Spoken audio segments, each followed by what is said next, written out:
오늘은 예수님은 사람들을 어떻게 대하셨는가? 여섯 번째로요. 예수님은 돈 바꾸는 자들을 어떻게 대하셨는가라는 제목으로 말씀 보도록 하겠습니다. 오늘은 요한복음 2장 13절에서 17절에 있는 말씀을 제가 읽도록 하겠습니다. 유대인의 유월절이 가까운지라 예수께서 예루살렘으로 올라가셨더니 성전 안에서 소와 양과 비둘기 파는 사람들과 돈 바꾸는 사람들이 앉아 있는 것을 보시고 노끈으로 채찍을 만드사 양이나 소를 다 성전에서 내쫓으시고 돈 바꾸는 사람들의 돈을 쏟으시며 상을 엎으시고 비둘기 파는 사람들에게 이르시되 이것을 여기서 가져가라. 내 아버지의 집으로 장사하는 집을 만들지 말라 하시니 제자들이 성경 말씀에 주의 전을 사모하는 열심이 나를 삼키리라 한 것을 기억하더라. 아멘. 유명한 말씀이죠. 우리 예수님께서 정말 성전에서는 벌어지지 말아야 할 장면을 보시고 크게 의로운 분노, 의분을 내시는 이 장면, 예수님의 첫 번째 공적 사역이었습니다. 관련된 그림들을 보게 되면 이런 그림들이 있습니다. 예수님께서 돈 바꾸는 자들의 상을 엎으시고 나가라, 이곳 내 아버지 집에서 나가라라고 소리치시는 장면에 대한 그림들은 이 정도 수위로 그려집니다. 근데 우리가 방금 살펴보았던 이 본문에서요, 내쫓으셨다라는 이 단어의 의미를 조금 원어적으로 살펴보면 이것은 귀신을 몰아낸다라는 의미가 담겨져 있고요, 추방하다 그리고 침략하는 적을 물리치다라는 의미가 담겨져 있어요. 그러니까 썩 물러가라 정도가 아닌 것입니다. 그리고 나에게 위협이 되는 것을 당장 내 영역에서 무력을 사용해서라도 빨리 쫓아내버려야 하는 그런 행위를 나타내는 것이죠. 그래서 영감의 글을 보게 되면 예수님께서 이렇게 그 의분을 나타내신 장면에 대해서 이렇게 기록합니다. 예수께서는 노끈으로 만든 채찍을 가지시고 그들을 때리지는 않으셨지만 그의 손에 들린 간단한 채찍은 마치 화영검, 불타는 검같이 무서워 보였다고 기록합니다. 공포가 우리를 휩쓸었습니다. 이것은 예수님께서 그냥 난동을 부리셨기 때문에 무서움을 느낀 것이 아니라 그곳에서 예수님의 강력한 신성이 드러났기 때문이었습니다. 그들은 예수의 신성의 표시를 느낀다. 공포의 비명이 수백 명의 핏기 잃은 입술에서 새어나왔습니다. 가까이 있는 제자들조차도 매우 떨었습니다. 왜냐하면 그들은 예수님의 평상시에 태도와는 동떨어진 그분의 언행의 위압을 느꼈기 때문이었습니다. 사실은 이 그림이 조금 더 그 본문을 더 잘 표현한 그림이라고 할 수 있겠습니다. 이 그림은 누가 그린지 여러분 아십니까? 이 그림은 AI가 그렸습니다. 요즘에 이번에 변화 60일로 보시면 아시겠지만 AI가 그린 그림들이 굉장히 많습니다. 요즘에는 그림을 저희가 검색하지 않고요, 내용을 넣고 이런 식으로 이런 분위기의 그림을 그려줘 하면 이렇게 그려줍니다. 제가 어떤 명령을 내렸냐면은 이 요한복음 2장에 나타난 이 본문의 말씀 원어적으로 가장 잘 표현하는 분위기로 그려줘 이렇게 명령을 내렸더니 이렇게 그려줬습니다. 신기하죠? 근데 이 장면에서 보시면 예수님께서 노끈으로 채찍을 만드시고 아주 강하게 귀신을 내쫓듯이 적을 물리치듯이 사람들을 내쫓았다는 것이죠. 예수님께서 무엇 때문에 이리도 크게 의분을 나타내셨을까? 오늘 살펴보고자 합니다. 그 이야기를 하기 앞서서는 예수님께서 계셨던 그 성전에 대한 이야기를 함께 먼저 나눠야 해보겠습니다. 예수님께서 계셨던 성전은 바로 헤롯 성전이었습니다. 제3성전이라고도 하죠. 이스라엘 역사에서 성막 성소 이후에 솔로몬 성전 그리고 바빌론 포로 이후에 재건된 스룹바벨 성전, 그리고 이 헤롯 왕이 다시 로마로부터 이렇게 파괴된 성전을 재건한 헤롯 성전. 바로 이 헤롯 성전이 지어졌던 때에, 그리고 일부는 아직 공사 중에 있었습니다. 완공된 때는 아니었고요. 그러던 와중에 예수님께서 이 성전을 가신 것이었습니다. 유명한 역사가 요세푸스의 유대고대사라는 책을 보게 되면 이 성전에 대한 다양한 건축 과정과 당시의 분위기를 이렇게 엿볼 수 있습니다. 이 요세푸스의 기록 때문에 사실은 그 신약, 특별히 이 사복음서의 기록이 이제 역사적인 신빙성을 얻게 되었는데, 내용을 보시면 이 헤롯 왕은 아주 이 건축에 진심이었던 사람이었습니다. 로마에 의해서 왕으로 임명된 이 사람은 당시에 그 그리스 로마 문화에 굉장히 심취해 있었고, 그래서 그와 관련된 굉장히 그 로마를 닮은 듯한 그런 건축물들을 많이 지었습니다. 그래서 보시면 왕궁, 원형 경기장, 목욕탕, 도로, 광장, 요새, 로마에 이제 많이 있는 것들이지 않습니까? 마치 예전에 그 느부갓네살 왕처럼 이 헤롯 왕은 굉장히 건축에 진심이었어요. 그리고 이 왕이 이제 성전을 이제 새로 지었는데, 이 유대 고대사를 보게 되면 목적은 하나였습니다. 누구의 환심을 사기 위해? 유대인들의 환심을 사기 위해서 솔로몬 성전의 2배 규모로 이 성전을 이렇게 재건해서 제3성전을 지었습니다. 이 공사를 위해서 석재를 운반할 마차가 1,000대 동원되었고, 건축 숙련공이 1만 명 동원되었고, 제사장 의복이 1,000벌 구매되었습니다. 그러니까 1,000여 명의 제사장들이 이렇게 관리할 수 있을 만큼의 규모로 지은 것이죠. 이 헤롯 왕이 백성들에게 이런 말을 합니다. 굉장히 좋은 말 같은데 또 굉장히 또 자아에 심취한 그런 내용입니다. 잘 보세요. 나는 하나님의 도우심을 힘입어. 마치 하나님께서 도와주셔서 이 역사가 일어난 것처럼 보여지죠. 역대 어느 때보다도 유대국을 행복한 나라로 만들 수 있습니다. 나는요. 저는 전 세계의 지배자인 로마인과 우호 관계를 맺고 있습니다. 이로 인해서 여러분들이 지금 혜택을 누리고 있다, 이것을 이제 강조하고 있는 것입니다. 따라서 우리는 그동안 남의 속박을 받으면서 살아왔기에 어쩔 수 없이 보고만 있었던 불완전을 고치기 위해 최선을 다하고 싶습니다. 이렇게 공약을 내걸었습니다.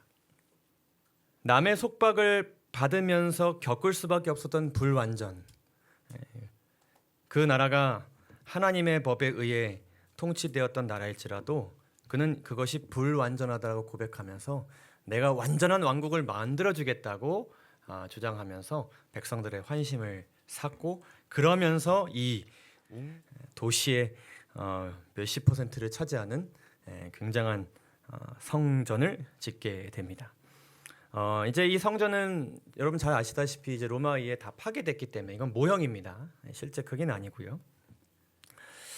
근데 이 성전에서 우리가 이제 오늘 주목할 것은 무엇인가 하면은, 이 성전의 이제 입구가 이제 오른쪽에서 이제 들어오게 되는데, 이제 들어오면서부터 이 성전의 중요한 영역이 이제 3단계가 있습니다. 첫 번째는 무엇인가 하면 이 오른쪽 공터, 여기를 이방인의 뜰이라고 이제 부릅니다. 여기에 이제 다양한 사람들이 이렇게 모이게 됩니다. 그러면서 이제 입구로 이제 성전 이제 좀 작은 이제 울타리 안으로 들어오면서 어디로 들어오냐면은 여인의 뜰로 들어가게 됩니다. 그리고 세 번째는 무엇인가 하면 제사장의 뜰로 이렇게 3단계로 이루어져 있습니다. 이 뜰의 이름만 보시게 되면 여러분 무엇이 느껴지십니까? 뭔가 이렇게 계급이 느껴지지 않습니까? 뭔가 들어갈 수 있는 영역마다 이제 들어갈 수 있는 사람이 있는가 반면에 들어가지 못하는 사람이 있는 것 같죠. 그래서 이 이방인의 뜰에는 모든 종류의 사람들이 다 들어올 수 있습니다. 근데 여인의 뜰에는 누가 들어갈 수 있냐면 유대인들만 들어갈 수 있습니다. 근데 제사장의 뜰에는 유대인들 중에서도 남성만 들어갈 수 있습니다. 제사장들만 또 들어갈 수 있고요.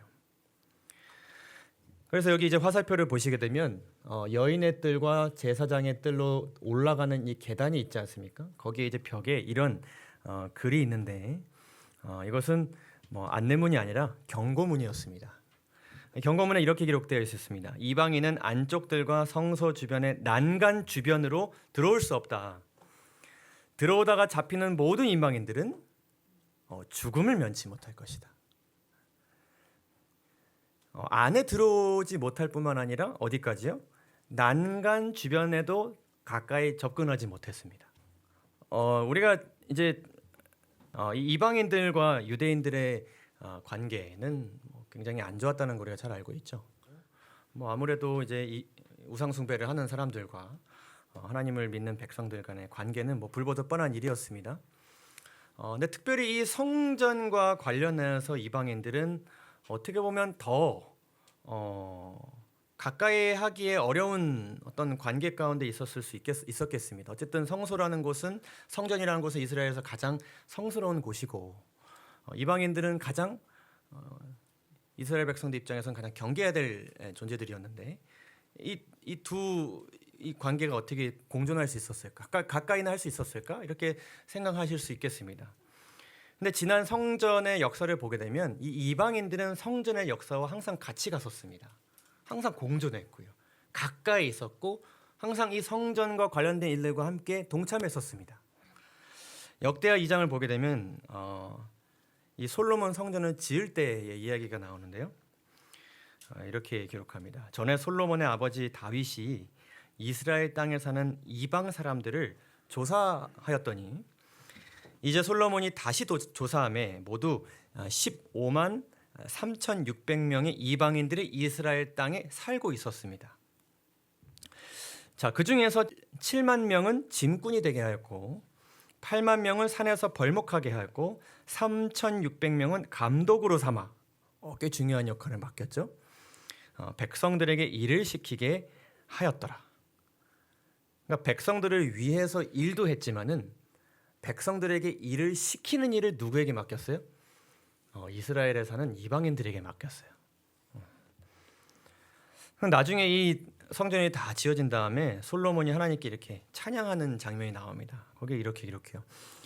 또 주의 백성 이스라엘에 속하지 아니한 자 곧 주의 이름을 위하여 먼 지방에서 온 이방인이라도 그들이 주의 크신 이름과 주의 능한 손과 주의 펴신 팔의 소문을 듣고 와서 이 성전을 향하여 기도하거든 주는 계신 곳 하늘에서 들으시고 이방인이 주께 부르짖는 대로 어떻게 하사? 이루사. 그러니까 이방인이 드리는 기도도 동일하게 하나님께서 들어주시고 응답해 주시기를 간청하는 것이죠. 이사야서 56장엔 또 이렇게 기록합니다. 여호와께 연합한 이방인은 말하기를 여호와께서 나를 그의 백성 중에서 반드시 갈라내시리라 하지 말며 이렇게 기록합니다. 이 말은 무슨 의미냐면 내가 이방인이기 때문에 언젠가는 하나님께서 우리를 이스라엘 백성들과 그리고 하나님과 이렇게 분리시키지는 않을까, 소외된 백성으로 여기지는 않을까라는 염려가 있었어요. 근데 그렇게 여기지 말라는 것입니다. 너희들은 나와 연합한 나의 동일한 사랑하는 백성들이기 때문에 그렇게 생각하지 말라는 것이에요. 6절부터 보시면 또 여호와와 연합하여 그를 섬기며 여호와의 이름을 사랑하며 그의 종이 되며 안식일을 지켜 더럽히지 아니하며 나의 언약을 굳게 지키는 누구마다요? 이방인마다. 하나님을 믿는 백성들은 누구나 이렇게 살아야 되지 않습니까? 이스라엘 백성들의 어떤 법이 아니었어요. 이것은 하나님과 언약을 맺은 모든 사람들이 이방이든 누구든지 간에 지켜야 할 것이고 하나님께서 그것을 중요하게 여기시는 것입니다. 그런 이방인마다 내가 곧 그들을 나의 성산으로 인도하여서 기도하는 내 집에서 그들을 기쁘게 할 것이며 그들의 번제와 희생을 나의 제단에서 기꺼이 받게 되리니 이는 내 집은 만민이 기도하는 집이라 일컬음이 될 것임이라. 그래서 성전은 만민이 기도하는 집이라라고 하는 것을 우리가 잘 알고 있지 않습니까? 누구나 와서 기도할 수 있는 곳. 하나님께서 이 만민이 기도하는 집이라는 이 정의를 성전에 내리신 이유는 누구 때문이었어요? 이방인들 때문이었어요. 우리도 똑같이 거기 옆에 앉아서 예배를 드려도 되는가? 나는 이렇게 차림새도 저들 같지 않고 행동도 저들 같지 않고 사는 모양도 저들 같지 않은데 너무 다르고 아직도 버려야 될 게 많은데 내 가족들은 아무도 믿지 않고 이렇게 늘 내가 우상 숭배 가운데 있고 그런데 날 이렇게 겸상해 줄까? 껴줄까? 이런 마음 가운데 있는 이방인들에게 하나님께서 친히 말씀하신 거예요. 그렇지 않다. 누구나 다 나올 수 있다. 그래서 이 이방인의 뜰, 비록 마치 계급의 차이처럼 성전의 영역을 이렇게 참 안타깝게도 그 영역을 나누었지만 그래도 이 이방인의 뜰만큼은 해줘야 할 어떤 역할이 있었던 것이죠. 그래서 이곳은 하나님을 찾는 만민들 모두에게 열려있는 유일한 공간으로서의 역할을 했어야 했습니다. 그래서 이 요세푸스의 기록을 보게 되면 이 이방인의 뜰에는 회당 같은, 그러니까 유대인들끼리 모여서 이렇게 예배를 드리고 기도하고 말씀을 나누는 그런 회당 같은 기능을 하는 모임 장소도 있었고, 이방인의 뜰 이곳 저곳에서 사람들이 모여서 율법을 토론하기도 했다고 기록합니다.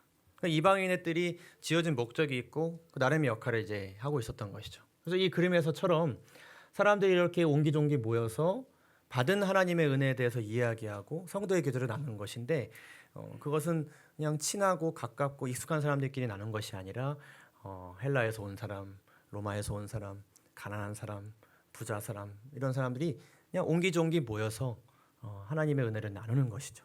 율법에 대해서 이야기하고요.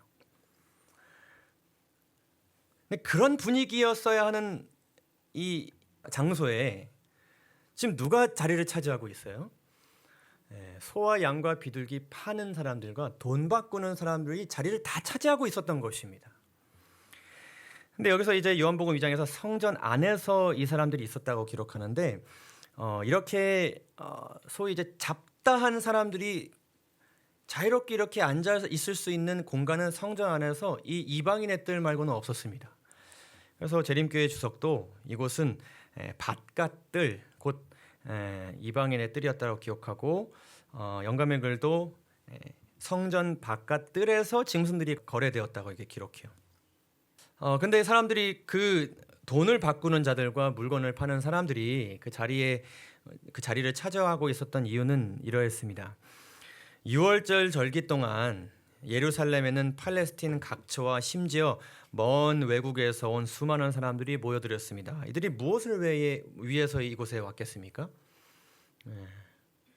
말 그대로 이 절기를 지키기 위해 6월절의 하나님, 출애굽시키신 구원의 하나님을 경배드리기 위해서 각처에서 모여들인 것입니다.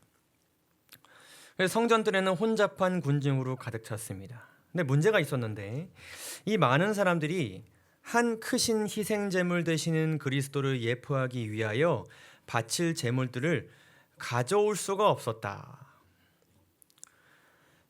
어떤 가져오기 어려울 만한 어떤 사정이 있었나? 근데 뒤를 보면 이 무엇을 도모하기 위해서요? 편리를 도모하기 위해서. 그러니까 제물을 가져오고 오는 것이 번거로웠던 것입니다. 귀찮은 것이죠. 그 살아 움직이는 그 제물을 어디 이렇게 케이지에 넣고 먼 길 갖고 오는 것 자체가 너무나도 번거롭고 귀찮은 일인 것입니다. 그리고 사람들이 아이디어를 냈습니다. 굳이 우리가 이렇게 힘들게 가지고 올 필요가 있나? 하루하루 바쁘고 참 살아가기 힘든데 우리도 요즘 저도 그럴 때가 많이 있어요. 은행이 정말 가까운데 은행 가가지고 헌금 인출하는 시간이 왜 이렇게 금요일에 없는지 모르겠어요. 그렇지 않나요? 가가지고 사실 진짜 한 20초면 뽑거든요.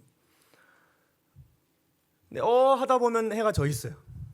저녁 먹어야 되고 빨리 집에 가서 옷 갈아입고 엘담이 데리고 와야 되고 이들도 이랬던 것입니다. 그래서 일종의 뭘 한 것이냐면 교회에다가 ATM기 설치한 거예요. 그런 겁니다. 와가지고 편리하게 돈 뽑을 수 있도록 교회가 이제 은행의 역할을 하기 시작한 것입니다. 그래서 이 성전 뜰에 재물을 가져와서 사람들이 팔기 시작했고 굳이 그걸 힘들게 막 어디 암흑에 철수나 이렇게 구해가지고 막 힘들게 들고 올 필요 없고 그냥 와서 사면 돼요. 그리고 이제 또 뭐가 필요하냐면 각 세계 각처에서 오니까 다 이제 어디 나라 돈을 가지고 와요. 예, 각 나라의 이제 화폐를 가지고 오잖아요. 근데 헌금을 내려 그러면 이제 유대 여기 예루살렘에 쓰려 그러면은 유대인들이 쓰는 화폐로 이제 바꿔야 되는데 그러기 위해서는 환전을 하는 돈 바꾸는 사람들의 역할이 또 필요했던 것입니다. 예수님께서는 이 장면을 보시고 이들이 내 아버지의 집을 장사하는 집으로 만들었다라고 그렇게 말씀하셨어요. 거래하는 집, 사고 파는 집으로 만들었다라고 말씀하셨습니다. 이것이 이 돈 바꾸는 자들이 저지른 첫 번째 잘못이었습니다. 성전은 어떤 곳이 되어야 합니까? 성전은 선물하는 곳이 되어야죠. 거저 받았으니 거저 주는 곳이 되어야 합니다. 나에게 거저 주시는 하나님의 은혜를 받는 곳이 되어야 합니다. 나눠주는 곳이 되어야 하고요. 대가는 필요 없습니다. 그러나 장사하는 집이라는 것은 절대로 아무것도 거저 주지 않는 것입니다. 다 뭐가 있었냐면 돌아오는 게 있어야 돼요. 노력을 들이면 뭔가 결과가 있어야 되고 유익이 있어야 되고 용서했으면 뭔가 돌아오는 게 있어야 되고 사랑했으면 돌아오는 게 있어야 되고 뭔가 줬으면 받는 대가가 있어야 돼요. 근데 그들은 무엇을 가지고 거래했냐면 하나님의 은혜를 거래했습니다. 그것을 팔았어요. 하나님께서 거저 주신 것들이었는데 자신이 그것에 대한 값어치를 매겨서 자신의 유익을 위해 그것을 팔았어요. 그리고 그들은 하나님의 부르심을 거래했습니다. 당시 많은 유대인들은 제사장직을 사고 팔았어요. 특별히 대제사장직 같은 경우에는 요즘 화폐 가치로 해서 한 5억에서 10억 정도를 내면 대제사장이 될 수 있었다고 합니다.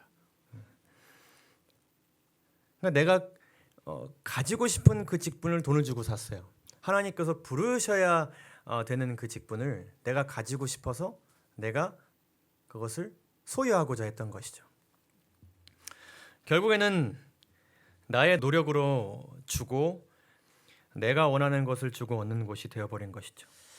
성전이 이런 곳이 되었을 때에 내가 갖고 싶은 것을 주장하고 내가 받고 싶은 것을 주장하고 그리고 내가 하고 싶은 것을 주장하는 것으로서 이 성전의 분위기가 이루어지게 되었을 때 이 성전은 어떠한 잘못된 모습으로 들어가게 되었는가? 제일 중요한 것은 무엇인가 하면은 성전이 시끄러워졌습니다. 내가 가지고 싶은 것을 주장하는 곳이 성전이 그런 곳이 될 때에 그곳은 제일 먼저 어떻게 돼요? 시끄러운 곳이 됩니다. 잡음이 많은 곳이 됩니다. 유월절 때에는 수많은 제물들이 바쳐졌으므로 성전에서의 매매 행위는 대대적으로 행해졌다. 이에 따르는 혼란으로 그곳은 하나님의 성전이라기보다는 오히려 어떤 가축시장이요? 소란스러운 가축시장과 같았다. 이 소리들을 여러분 상상해 보시죠. 쩔렁쩔렁쩔렁 거리는 동전들, 노한 언쟁 소리. 왜 이렇게 비싸게 받아? 물가가 올랐어. 이 정도는 줘야 돼. 나만 이렇게 받는 게 아니야. 저 집 가도 똑같아. 나는 내가 이것을 얻기 위해 내 소리를 더 내고 또 내가 이만큼 또 돈을 받기 위해 내 소리를 더 내게 되었을 때 이제 노한 언쟁 소리가 이렇게 커지게 된 것입니다. 흥정하는 날카로운 소리, 가축들이 우는 소리, 양들과 비둘기의 우는 소리가 막 이제 성전을 가득 채운 것입니다. 결국에는 이렇게 소음으로 성전이 가득 차게 되었을 때 무엇을 하기가 어려워졌는가? 혼란이 너무나 극심하여서 경배자들이 방해를 받았어요. 예배에 집중을 해야 되는데 이 소리 때문에 예배에 집중을 할 수 없게 된 것입니다. 그래서 그 예배 가운데 지존하신 하나님께 드리는 말씀이 이 소동 소리에 파묻히게 된 것입니다. 그러니까 각자의 소리를 내는 곳이 될 때 성전이요. 그것은 결과적으로 뭐가 침해되는 곳이 됩니까?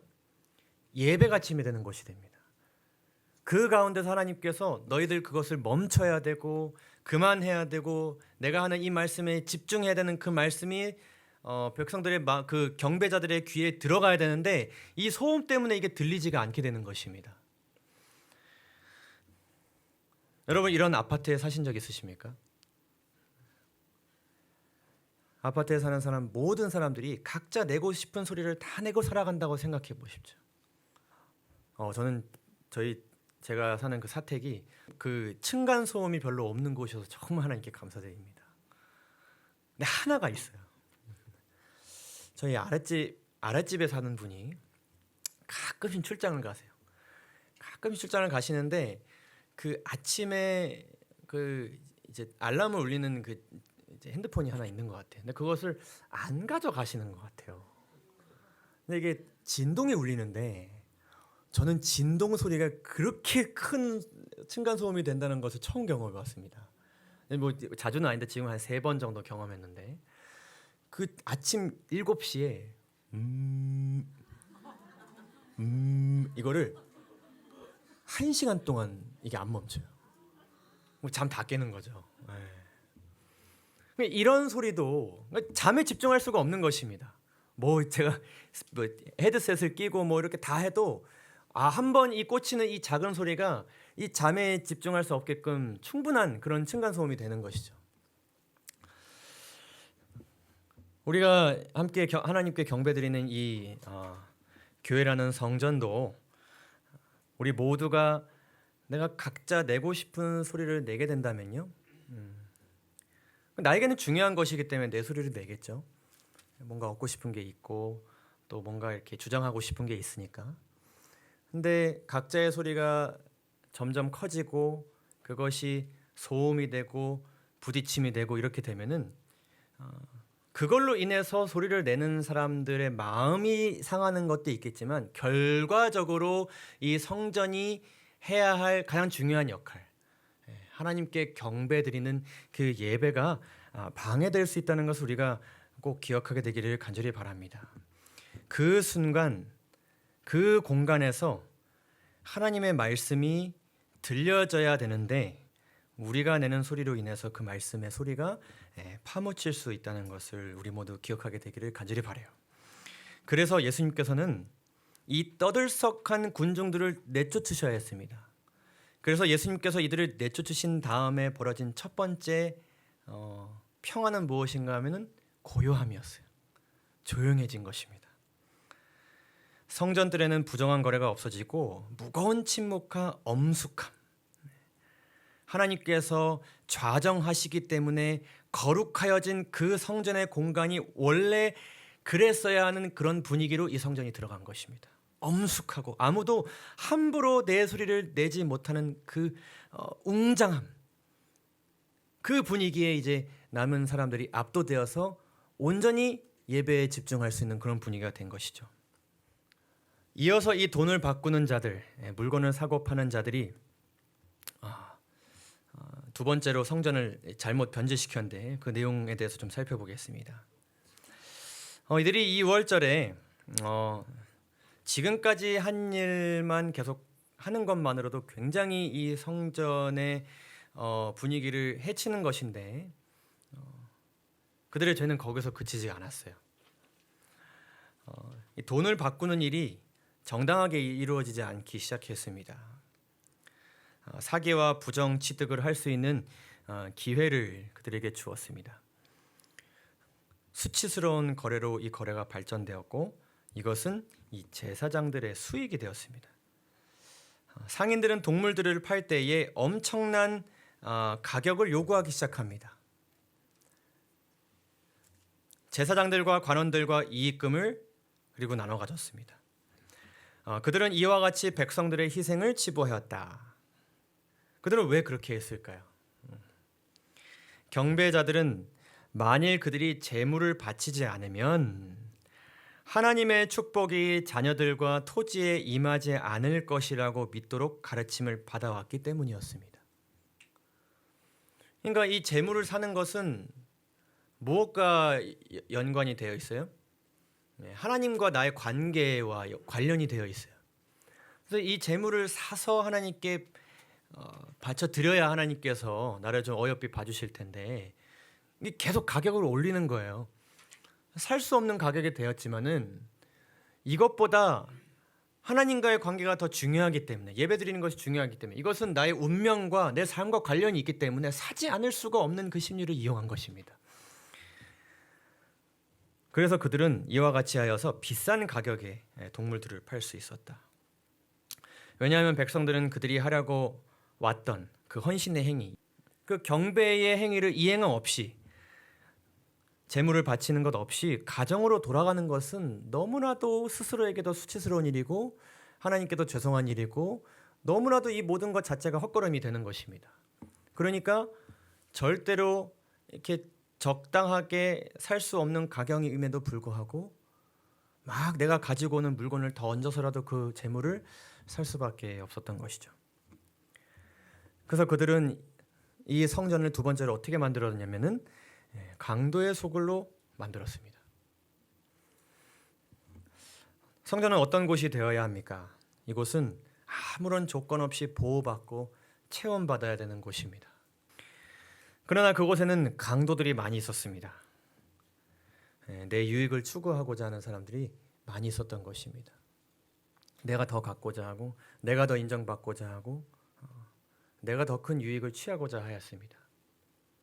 근데 그런 사람들이 이 성전에 가득 참으로 인하여서 결론적으로 가장 큰 피해를 입은 사람들은 어떤 사람들이었을까요? 어떤 사람들이었을까요? 결국에는 돈 없는 사람들이 제일 큰 피해를 받았습니다. 이 사람들이 개인적으로 노력으로 얻는 구원, 다시 말해 행함으로 얻는 구원과 개인의 이익을 위해서 하나님을 섬기게 되었을 때에 결국 약자들이 피해를 입었습니다.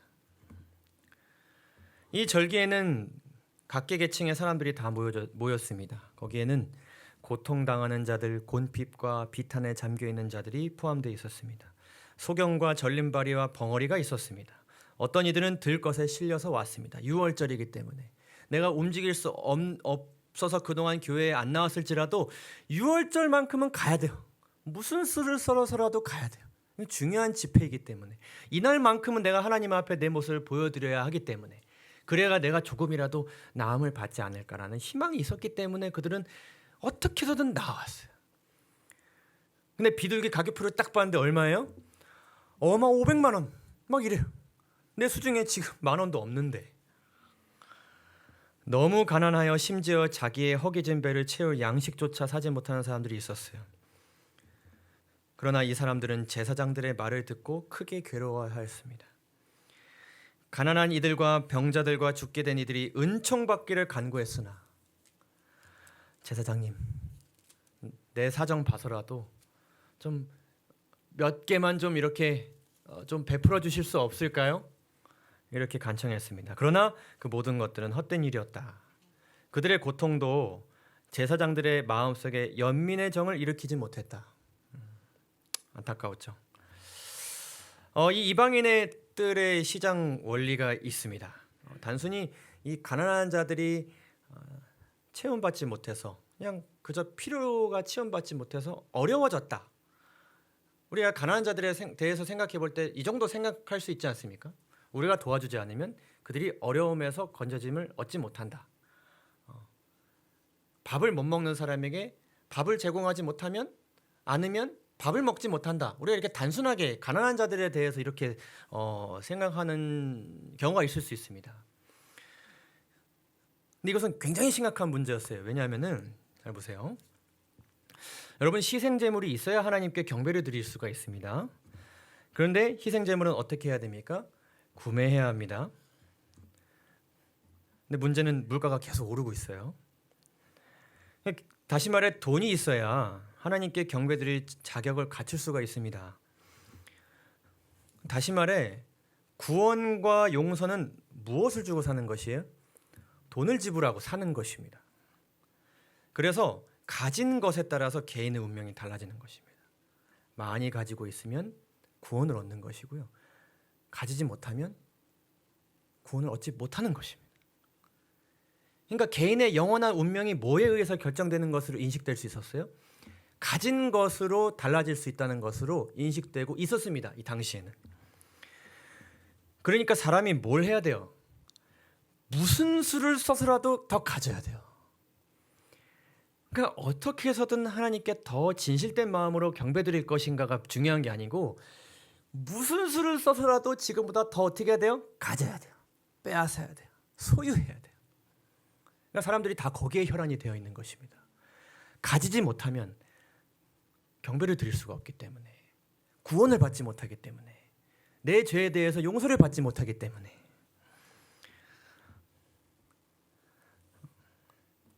예수님은 사람들을 어떻게 대하셨는가의 책을 보게 되면요, 이렇게 기록합니다. 여러분 생각해 보세요. 정말 힘들게 6월절에 이 이방인의 뜰에 갔는데 가난해서 양을 사지 못하고 그냥 돌아온 사람들의 그 저녁을 생각해 보세요. 그냥 돌아온 거예요.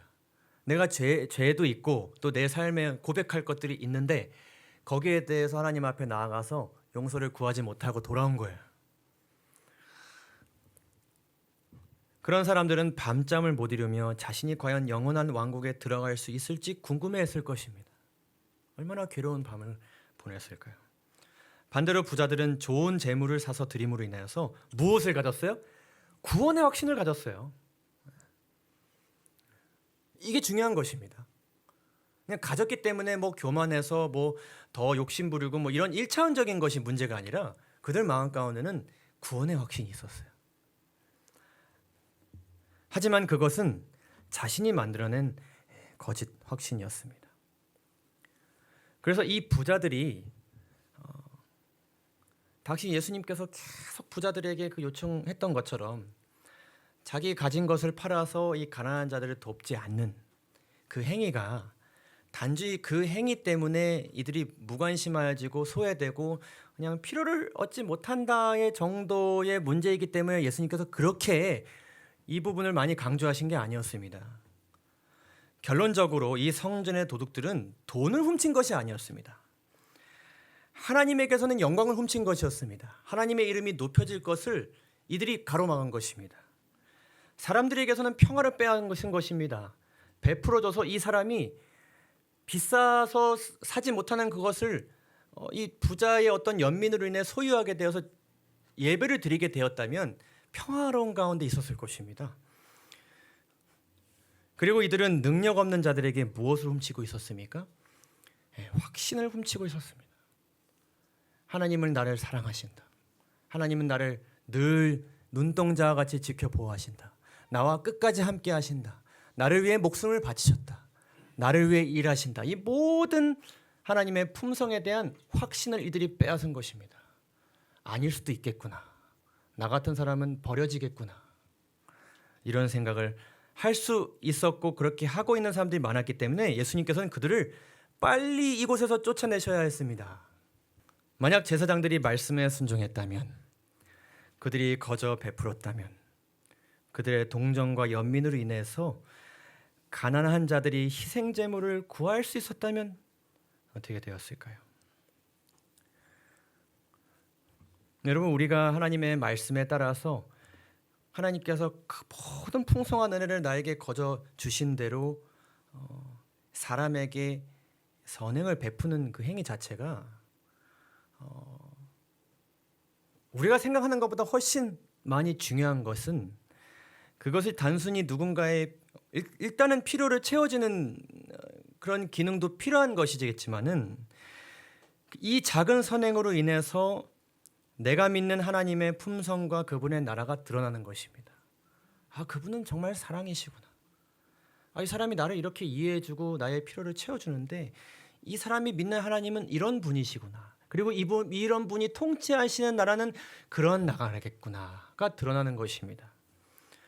그래서 선을 베푼다는 것은 우리가 선을 베푸는 그 대상, 그 형제의 마음속에 있는 구원의 확신에 무엇을 더하는 거예요?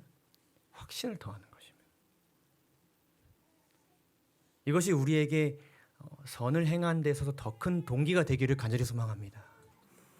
우리가 외면하는 것, 나의 것을 더 크게 주장하는 것, 하나님께서 원하시는 대로 우리가 하지 않는 것, 예수님의 마음으로 사람을 대하지 않는 것이 얼마나 그 사람 상대방에게서 그들 마음 가운데 있는 하나님께 대한 확신에 어떻게 보면 우리가 상처를 주는 것이 될 수 있는 것입니다. 그렇기 때문에 우리는 더더욱 성령 하나님의 지혜를 구하면서 선을 행해야 되는 것이죠. 이 모든 일이 결국에는 하나님께 영광이 되는 것입니다. 이렇게 해서 하나님께서 이 성전을 장사하는 곳으로 만들었고 강도의 소굴로 만들었던 그 돈 바꾸는 자들을 이 성전에서 쫓아내보내셨을 때 일단은 성전이 조용하여져서 하나님의 말씀에 집중하여 경배드릴 수 있는 그런 곳이 되었고, 그 다음에는 어떻게 되었을까요? 예수님의 이 간절한 사역을 통해서 돈 바꾸는 자들이 도망갔고 그곳에 가난한 자들과 예수님이 남게 되었습니다. 이 기록이 얼마나 눈물 나는 감동을 우리에게 주는지 모르겠습니다. 그들이 도망갔을 때에 가난한 자들은 뒤에 남아 있었다.